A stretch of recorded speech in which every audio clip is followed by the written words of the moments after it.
Gather around the fire, tribe. It's your chief, Alex Denise, and I've prepared this chill but warm dish that's perfect for those freezing winter days after the hunt. Venison chili. Deer or venison is my go-to for red meat. The animals live as God and nature intended, free of cages, medications, chemicals, and preservatives.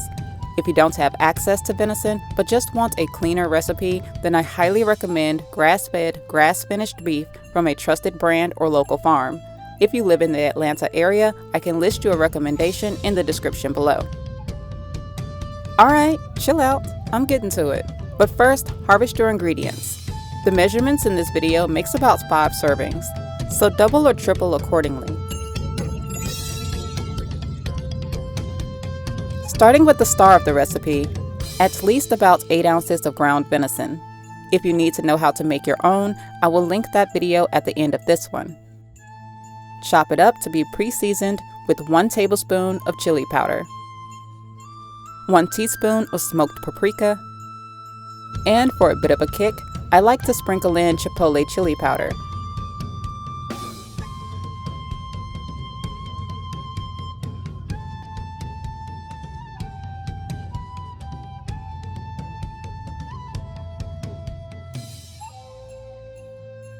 Now dice the onion and bell pepper.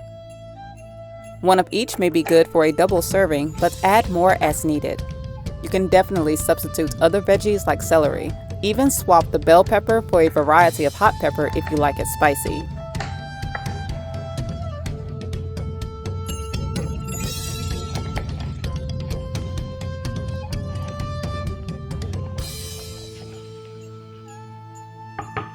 Heat your skillet to a medium setting. I highly recommend using a cast iron skillet as it holds and distributes heat evenly.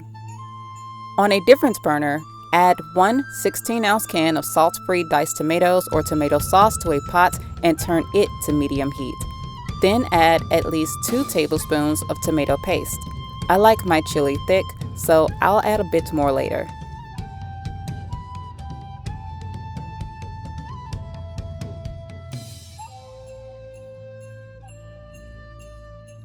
Two teaspoons of ground cumin,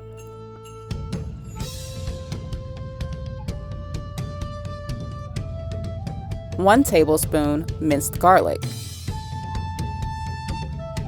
Add 1 tablespoon of authentic olive oil to the skillet and throw in the diced pepper and onion. After it cooks for a minute, pair it with the pre-seasoned venison.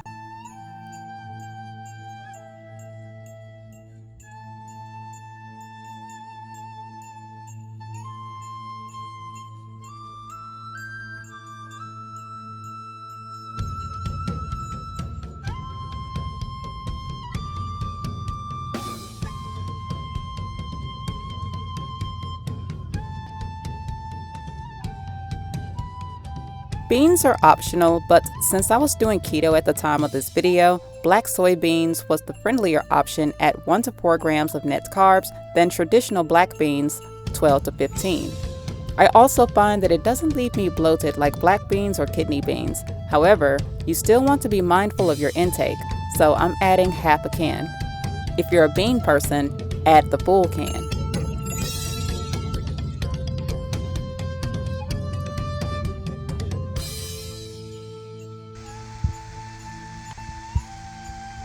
Once the venison is thoroughly cooked, gradually add it to the pot and mix in between time.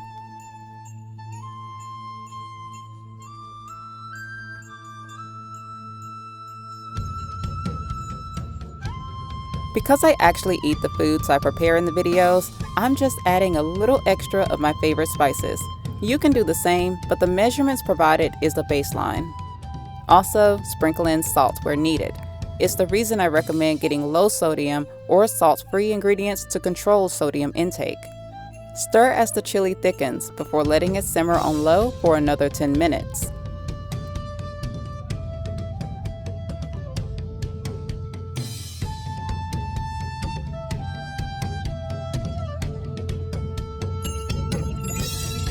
Now is a great time to fetch toppings like sour cream, cheese, or chives. but I'm using these onion stalks from my garden to replace chives.